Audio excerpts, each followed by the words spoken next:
Olá, tudo bom? Professor Calil de Sociologia, né? Dando continuidade nesse segundo vídeo aqui sobre o exercício que a gente está aí resolvendo em relação ao assunto mobilidade, estratificação, desigualdade social, status e papel social, que foi o assunto nosso das aulas anteriores. Na aula anterior a gente resolveu duas questões relacionadas à mobilidade social, né? E vamos ver aqui, né? Uma terceira questão aqui que fala agora para a gente sobre estratificação social. É uma questão bem de conteúdo mesmo, mas é interessante a gente dar uma analisada. O enunciado diz para a gente aqui, ó, em relação ao sistema de castas, né, a gente viu três exemplos, né, de sistema de estratificação, né, de organização de estratificação. O castas, o estamentos e classe que foi alvo nosso, né, da primeira questão que a gente resolveu no vídeo anterior. E agora a questão aí fala para a gente sobre a estratificação de castas de uma sociedade. Aí pede para a gente assinalar a alternativa correta. Letra A. Existe mobilidade social dentro de uma sociedade de castas? A gente viu que não, né? Dos três modelos, castas, estamentos e classe, o único que não permite a mudança de uma casta para outra, né? Qualquer coisa, rever lá nossas aulas sobre estratificação, sobre mobilidade no YouTube, no meu canal no YouTube, ou então no Google Classroom, rever lá a aula sobre estratificação, quando a gente dá os exemplos lá de castas, classe, estamentos e classe social. São os três exemplos que a gente trabalhou. E é nessa aula a gente viu que o único modelo de estratificação, o único sistema de estratificação que não permite a mobilidade social é justamente o de castas, ou seja, o indivíduo nasce numa casta e nela permanece durante toda a sua vida, né, não permitindo a mudança de uma casta para outra. A exogamia faz parte dos casamentos realizados em sociedade de castas. Não, a gente viu também lá, né, que a estratificação em castas, que a casta ela é endogâmica e não exogâmica. Endo de dentro, relações de dentro, ou seja, na estratificação em castas, as relações ocorrem entre os indivíduos, e uma dessas relações é o casamento, ocorre entre indivíduos da mesma casta. Então as relações elas não são de exogâmica. Exo seria de fora, de relações, gamia relações, né? Seria relações de fora, não. Ao contrário, a estratificação em castas, a castas ela é endogâmica, porque só é permitido, né, o casamento entre indivíduos da mesma casta. Letra C. Não existe mobilidade social dentro de uma sociedade de castas? A gente já viu na letra A que não existe mobilidade social dentro de uma sociedade de castas. Então a alternativa correta é a alternativa C. Mas vamos ver a alternativa D e a alternativa E, o que ele diz aí, né, para a gente fixar melhor essa aula aí sobre estratificação, dando o exemplo aí do modelo de castas. Dentro de um sistema de castas não é importante a hereditariedade, ao contrário, é muito importante, né? O indivíduo, inclusive, ele herda sua posição dentro daquela casta de seus familiares. É uma condição também que ele uma condição também que ele é herdado. A gente viu lá em status e papel social que a posição que o indivíduo ocupa dentro da estratificação vai definir, né, o seu papel, a sua função na sociedade e vai dar a ele uma condição de status. Então, se o indivíduo nasce, né, em uma casta superior, ele vai ter mais prestígio nessa sociedade. Então, a gente está fazendo uma conexão aí do assunto aí de estratificação com o assunto de status e papel social, que foi alvo também, um assunto nosso das aulas anteriores. Acesse lá novamente o meu canal no YouTube, acesse aí o Google Classroom da escola, para que você possa dar uma lida, dar uma estudada sobre status e papel social, ok? Letra E. Em um sistema de castas, não existe a divisão entre castas superiores e inferiores. Existe sim.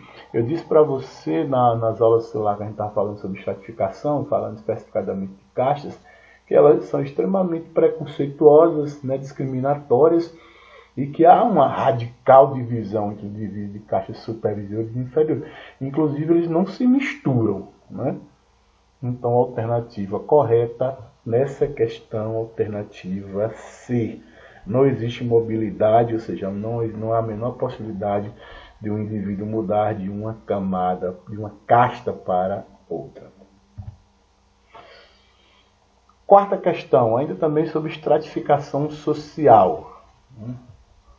Ainda sobre estratificação social. Os estamentos, né, que é um outro modelo de estratificação, né, viu castas, estamentos e classe. Primeira questão falava sobre estratificação em classes, relacionando a desigualdade social. Nessa questão anterior, agora nesse vídeo a gente viu aí uma questão sobre estratificação em castas e agora uma questão sobre os estamentos, né, aquela típica da Idade Média, como diz aqui o enunciado. Os estamentos foram a forma de organização social, ou seja, como os indivíduos estavam organizados de um grande número de civilizações no mundo antigo. Né? O mundo antigo, ou Idade Antiga, ou também conhecido como Idade Média, onde se preconizou, onde se determinou lá o sistema feudal, feudalismo. Né? Assunto, se eu não me engano, na 7ª série, né, a gente estuda lá sobre feudalismo. Muitos alunos dizem, alguns alunos comentam, professor, por que a gente no ensino médio a gente não vê novamente sobre feudalismo? Não é porque o ensino médio, não já estou dizendo, né?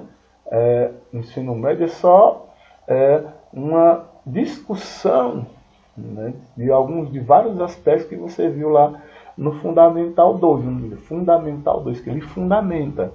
Então você viu lá no 6º ano, ou 6º ou 7º ano, você viu lá no 8º ou 9º ano, você vê lá sobre, desculpe se eu não me engano, não sei se é no 7º, se é no 8º ou no 9º ano, você viu lá sobre feudalismo. Eu sei que lá no Fundamental 2 você estuda sobre feudalismo. Você viu lá que o feudalismo se formou, né, após o declínio, né, do Império Romano, com a invasão dos povos bárbaros, né, onde se estabeleceu lá, onde vários, né, senhores passaram a distribuir terras para que os servos pudessem trabalhar, surgindo aí a relação entre senhores feudais e servos, né, que eram as duas principais classes sociais, da Idade Média durante o feudalismo, além de qual? Essa é uma questão que eu reviso com o pessoal do 3º ano, também quando a gente está fazendo trabalho de revisão, né, sobre estratificação, e eles erram muito. Aí eu digo, vocês erram a questão de sociologia porque não sabem história. O rei e os escravos praticamente desaparecem, né, da Idade Média. Você não vê nem...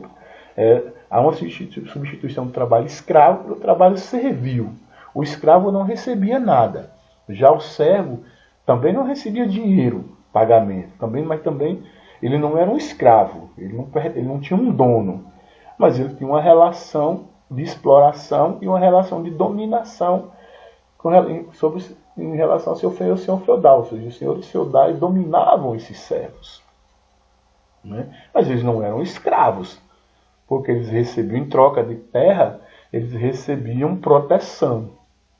Né? Terra e proteção. Né? Em troca do seu trabalho, em troca do seu trabalho, o trabalho servil, era uma servidão, ele servia ao seu senhor feudal, em troca ele recebia terra e proteção do seu senhor feudal, que era no chamado feudo. Então, por que o rei não fazia parte? Então, dentro do estamento, né, da Idade Média, o rei estava fora. Então a gente elimina a letra A, a letra B, porque fala aí que o rei faz parte, né? O rei, a nobreza e os servos, né? E exclui aqui, a primeira questão exclui o clero. Né? Na segunda questão coloca o rei, o clero e os servos, exclui a nobreza. Na letra C, é nobreza, o clero e os servos. Até porque muitos professores entendem, né, de que os reis faziam parte dessa nobreza, né, juntamente com os senhores feudais. Então a alternativa correta, alternativa C, a nobreza, o clero, né, a igreja, e lá na base da pirâmide, os servos, ok? Quinta questão, fala agora sobre desigualdade social. De acordo com a teoria de Marx, a gente viu aí a teoria de Marx no nosso assunto lá sobre o mundo do trabalho. Então você vai perceber que nessa questão aqui você precisa dos conteúdos anteriores. De acordo com a teoria de Marx, qual é a teoria de Marx? Vamos ver aí. A desigualdade social explica-se. Vamos ter a alternativa A. A teoria de Marx explica pela distribuição da riqueza de acordo com o esforço de cada um no desempenho do seu trabalho, né? Na teoria de Marx não vai falar sobre esforço individual, sobre a chamada meritocracia. Não tem nada na teoria de Marx onde ele diz que a distribuição da riqueza se dá pelo esforço pessoal.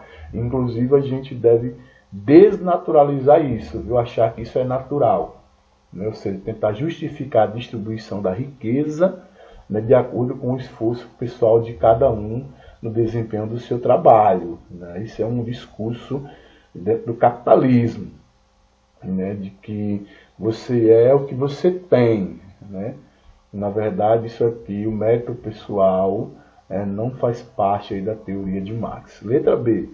Pela divisão da sociedade em classes sociais, decorrente da separação entre proprietários e não proprietários dos meios de produção, proprietários, burguesia, não proprietários, né, o proletariado, ou seja, pela divisão da sociedade em classes, decorrente da separação entre proprietários e não proprietários dos meios de produção. Então, Marx, de acordo com a teoria de Marx, a desigualdade entre as classes se explica por quê? Pela divisão da sociedade em classes, né, lá no capitalismo, né, onde vão surgir duas classes antagônicas, diferentes. Uma proprietária dos meios de produção, a burguesia, e a outra não proprietária dos meios de produção, que é o proletariado. Então, a alternativa correta, a alternativa B. Okay? Mas vamos analisar C e a D, né, nesse tempinho restante aqui da aula. Letra C. Pelas diferenças de inteligência e habilidade inatas dos indivíduos, determinadas biologicamente, né, a teoria de Marx vai explicar a desigualdade fazendo uma relação de diferença de inteligência e de habilidades inatas dos indivíduos, determinados biologicamente, até porque eu vou dizer para você, a gente já chegou à conclusão aqui em aulas anteriores, até na aula, inclusive na aula sobre status e papel social, né, onde a gente viu de que a biologia não biologia lá, a disciplina que você estuda, mas a questão biológica ela não é um fator determinante para absolutamente nada. Letra D. Pela apropriação das condições de trabalho pelos homens mais capazes em contextos históricos marcados pela igualdade de oportunidades, olha, ao contrário, né? Nos sujeitos mais capazes, né, marcados pela igualdade de oportunidades, ao contrário, o Marx vai dizer, né, que a história é marcada pela desigualdade de oportunidades entre os homens, que eles não têm as mesmas oportunidades ao longo da história, onde Marx tenta justificar, ou na verdade explicar a desigualdade social. Ok? Então, alternativa correta, alternativa C. Ok? Então a gente finaliza aqui mais essa aula, né, com a resolução do exercício, né, sobre o assunto mobilidade, estratificação, desigualdade, status e papel social. Espero que vocês tenham gostado. Qualquer dúvida, posta aí um comentário no canal do YouTube ou lá no Google Class da escola, né, que a gente tenta tirar. Estou esperando a participação, estou aguardando a participação de vocês, ok?